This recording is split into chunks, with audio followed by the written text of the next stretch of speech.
Okay, it's another week, another recipe, and we are kicking off this holiday season with a gingerbread recipe from 1702 Colonial America.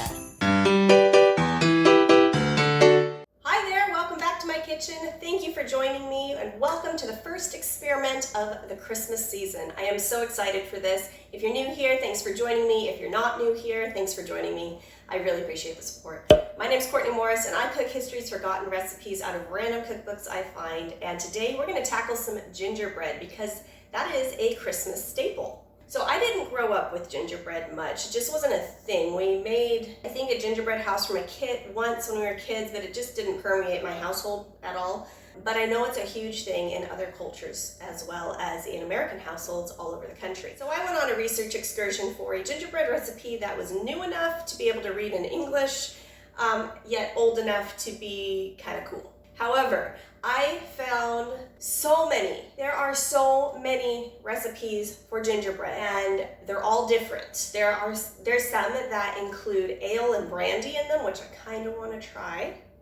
And there's others that don't involve ginger at all, and there's some that if it's pre-15th century, it's just mushed up breadcrumbs mixed with spices and then re-baked. I had a hard time trying to figure out which one to do. I finally settled on a recipe from Colonial America because I like to apparently kill myself in the kitchen with lack of instruction. I found one handwritten from Anne Bush from the 1700s in the colonial period of America. I'm going to half the recipe, but I'll link the full recipe in the description below. So let's get started. So this is a very simple looking recipe, but I picked this one because it's A, handwritten, and B, it presents a challenge of lack of instruction. So I kind of like the challenge. So it says a pint of molasses, and since I'm going to be halving it, I'm just going to use 1 cup. Thankfully, this has been sitting in a warm pantry for a while, so it's actually moving quicker than it normally would. My goodness, a pint of molasses is a lot.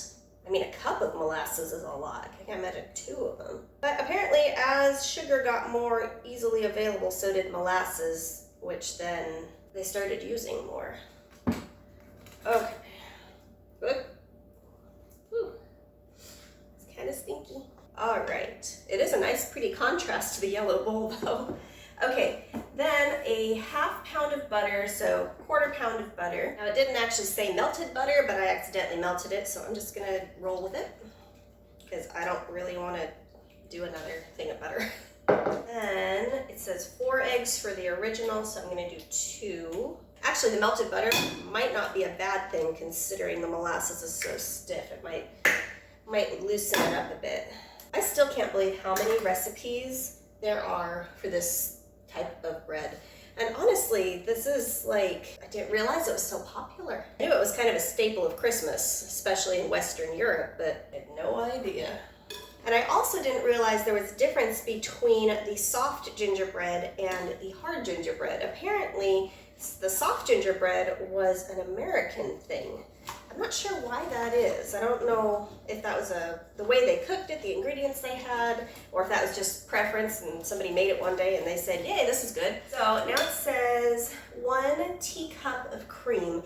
And I'm not sure exactly how much a teacup was back then, but based on the pictures I've seen, they look like the little 8-ounce cups. So I'm gonna roll with that. I have a little 8-ounce cup here, and I'm just gonna go half of that. And I suppose I can add more liquid if I need to. Ooh, that's pretty. That's really pretty. Kind of looks like one of those espresso drinks with the foam. So now it calls for a teaspoon of pearl ash. And pearl ash is not something we use anymore because it's gross. So basically you would take ashes from your fire, make lye out of it, and it's used as a chemical leavening agent, and it tastes terrible. So I'm going to use baking soda instead because I know it's not going to kill me. And since I'm halving the recipe, I'm only going to do 1/2 teaspoon.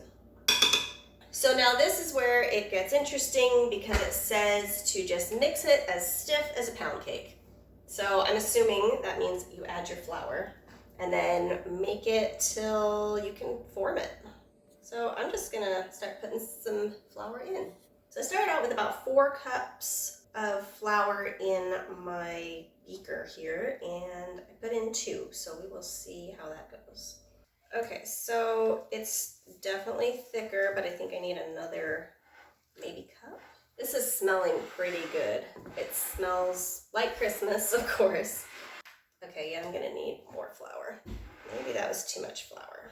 I think I might get my hands in on this one. Sometimes it's just best to use your hands in these.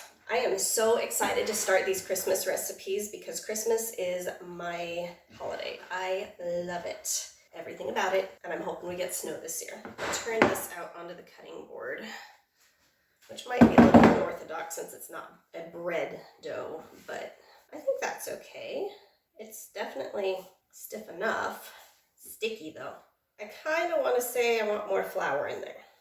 I can't get it off. Okay, I washed my hands and I am going to put a little bit more on there. I don't want to make it super thick, but I want to be able to maneuver with it.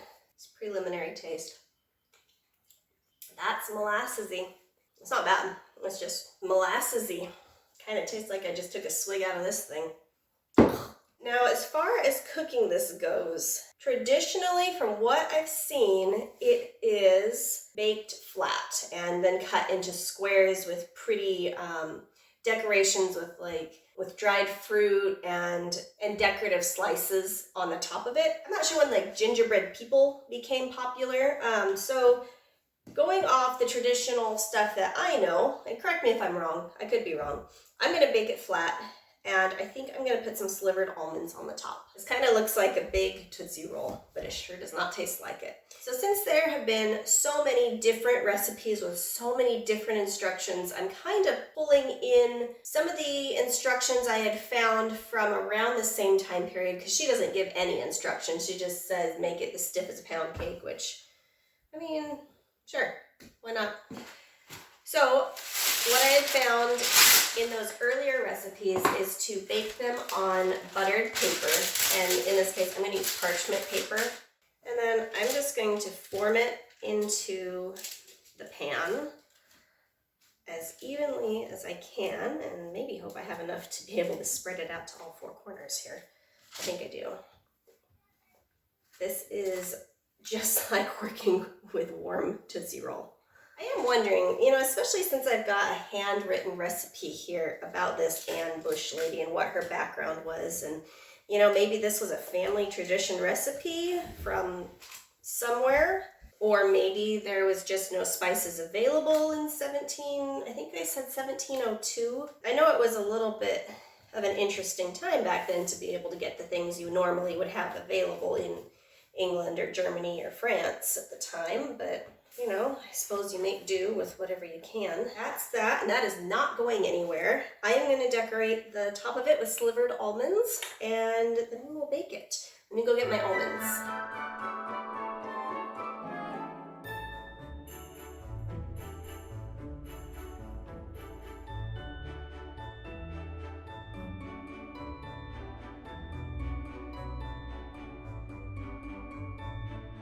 Okay, so I've got it decorated, and I think it looks all right. All right, so now it's time to put it in my oven, and again, based off recipes that had instructions from this era, I'm gathering that it's kind of 350 degrees-ish until it's done. So that's what I'm gonna try. I'm gonna cross my fingers it works. You cross your fingers too, and we'll be back with hopefully something edible. All right, it is out of the oven. I let it cool a little bit, and I'm happy with this. The thing I think we forget about gingerbread is it was actual bread. Like, it wasn't the gingerbread cookies, which are thinner and harder. Whereas a traditional gingerbread is actually like a cake almost. So I'm gonna cut into this.